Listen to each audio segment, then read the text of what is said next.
situation. Banger today on the list, we got end of sentence. Diddy facing life in prison after the freakiest federal takedown in hip hop. So we got the freak master Diddy. Goddamn, I'm pretty sure everybody already know about the goddamn the Diddy situation, the case of shit. So we finna see what the diddler got going. Goddamn. Hope y'all for having a blessed day. Make sure y'all like, comment, subscribe. Let me know what y'all want me to react to. Tap in my socials. We're on the road to 500 subs. Keep running me up. I love y'all folks. Let's get to the video. Today I'm announcing the unsealing of a 3-count indictment, charging Sean Combs with racketeering conspiracy, sex trafficking, interstate transportation for prostitution. Combs is dangerous. Poses an ongoing threat. Sex trafficking, interstate transportation for prostitution. Combs is dangerous and poses an ongoing threat to the safety of the community. When Combs didn't get his way, he was violent. Mr. Combs is a fighter. He's going to fight this to the end. He's innocent. You sound like a goofy. He's confident. He's not guilty. He's innocent of these charges. Damn, Diddy. Back at it again with the free shit. On Monday, September 16th, 2024, the feds made their move, taking Sean Diddy Combs into federal custody inside the lobby of a Manhattan hotel. His arrest would come 10 months after multiple allegations of freak nasty abuse. Cassie would be the first to file a lawsuit accusing Diddy of savage beatings, rape, drugs, the list goes on.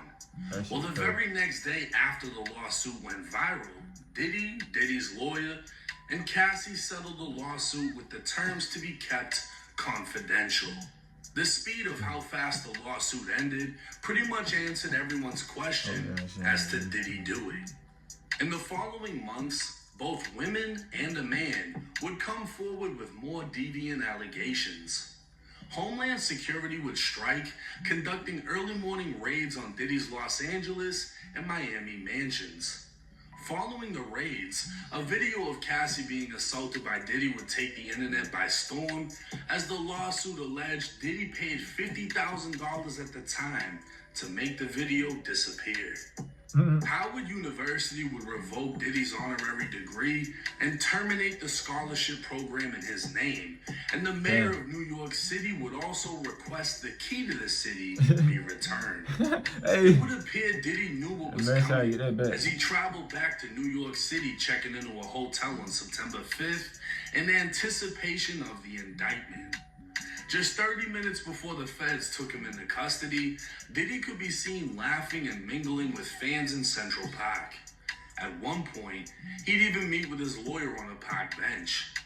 It would appear Diddy was taking it all in. Pause. As he knew this may be the last time he sees the city he ran for the last 30 years.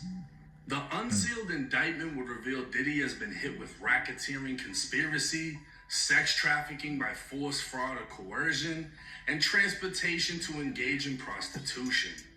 The feds would allege that for decades, Diddy abused, threatened, and coerced women and others around him to fulfill his sexual desires, protect his reputation, and conceal his conduct. To do so, Diddy relied on his employees, resources, and influence of the business empire he controlled, creating a criminal enterprise that engaged in or attempted to engage in sex trafficking, forced labor, kidnapping, arson, bribery, and obstruction of justice. In other words, Diddy used his power to get his freak on.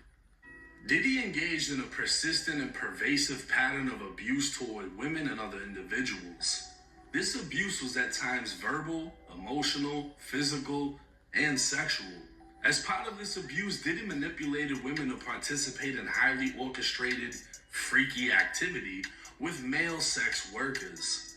At times, Diddy or those working for him would fly out women and sex workers to his location. He'd make sure they were willing to participate by supplying them drugs, controlling their careers, using financial support, and threatening to cut them off financially while using intimidation and lastly violence. So basically, physical abuse by Diddy was recurrent. So basically, this man really just mentally abused, physically abused, emotionally abused, sexually abused, and whatever else abused, manipulated folks, all that shit, man. Got down and was having his way. So that's basically because, like, I was sitting here watching this journal, like, bro, this nigga got down. It's like he's saying the same thing over and over and over, just in different ways. I just broke it down simple. He just abused people in different ways and had his way. You feel me? And it just came to a point where he just got down what the hell he really had going. But it's really like, man, so much shit going behind closed doors, man. You don't know what folks be going through or what they be doing, boy. It just be crazy. Ain't no telling what, man. Ain't no telling what somebody got going in their house right now. Widely known. Since 2009, he'd assault women by striking, punching, dragging, kicking, and throwing things. These assaults were at times witnessed by other people, including in 2016 when he kicked, dragged, and threw a vase at Cassie before trying to bribe the hotel workers to remain silent. Diddy would even use his employees to carry out, facilitate, and cover up his abuse and freak nasty behavior.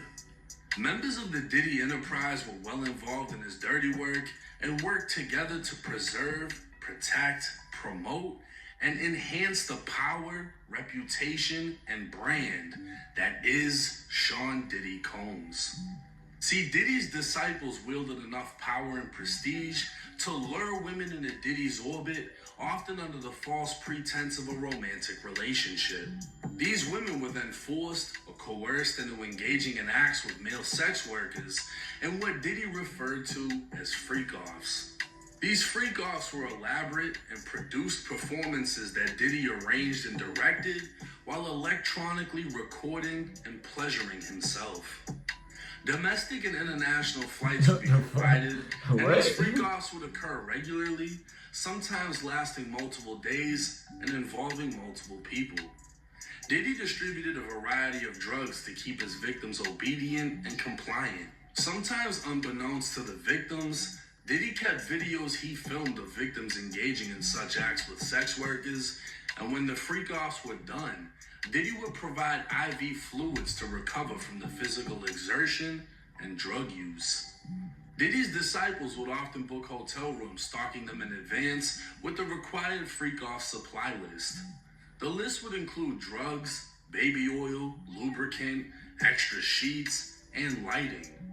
During the raids of Diddy's mansions, law enforcement seized various freak-off supplies, including drugs, over 1,000 bottles of baby oil, and lube. This man had over 1,000 bottles of baby oil, including 3 AR-15s with defaced serial numbers, one of which had a drum magazine.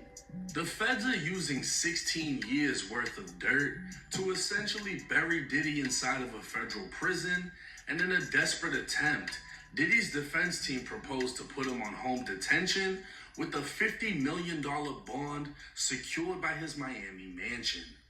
But the feds would give 15 pages of reasons why the judge shouldn't allow it. The letter would highlight much of what the indictment states, including one freak-off in 2012, which Diddy had to pay $46,000 to cover the damages done to a New York penthouse.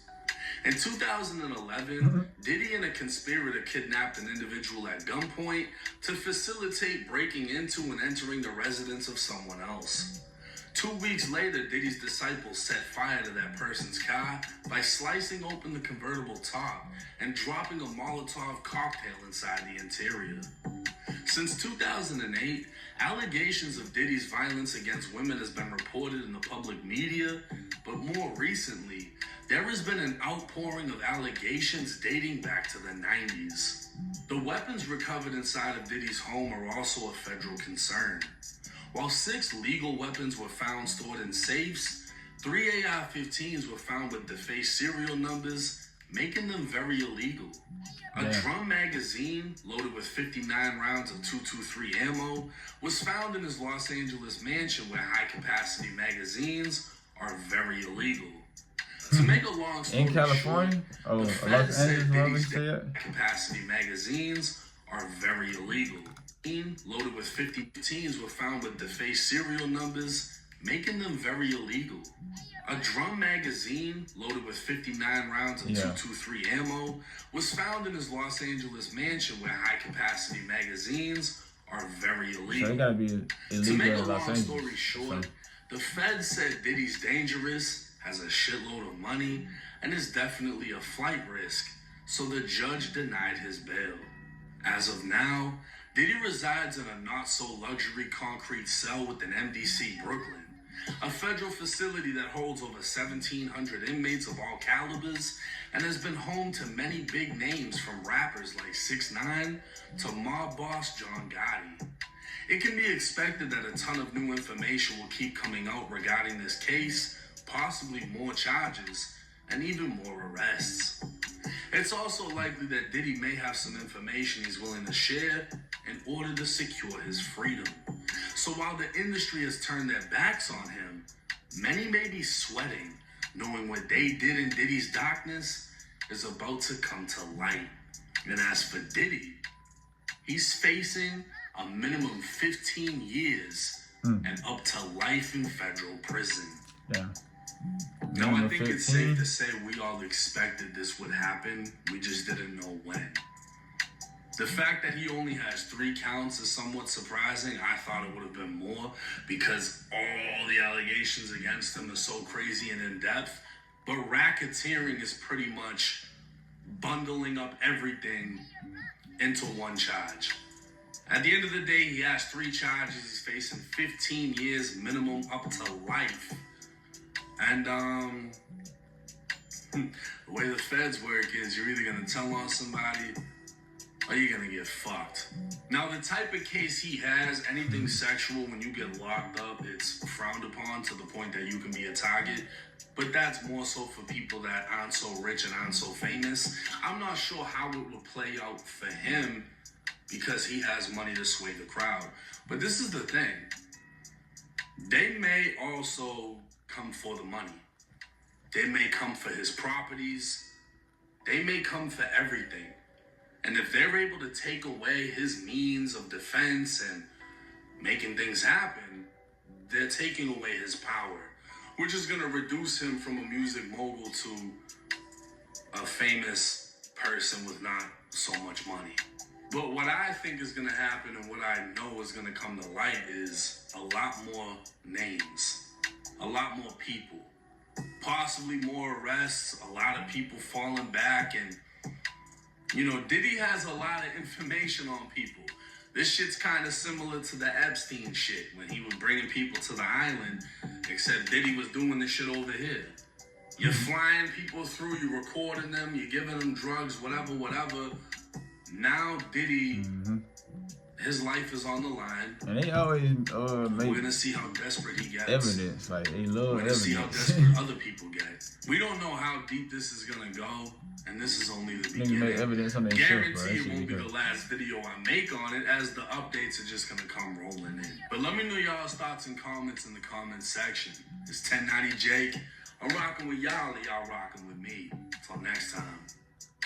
I mean, retarded. That's my opinion. What you doing all this freak nasty shit for? Goof ass. I don't know what Diddy got going, man, but yeah. It was just some quick to react to, man. We already know Diddy got down guilty as hell. Like Jake said, shit, some more names will come to the light. A lot of names already done came out and shit in the documents, shit. But yeah, I hope y'all folks enjoyed the video, man. Make sure y'all like, comment, subscribe. Let me know what y'all me react to. Tap in my socials. We're on the road to 500. Love y'all. We out. Gang.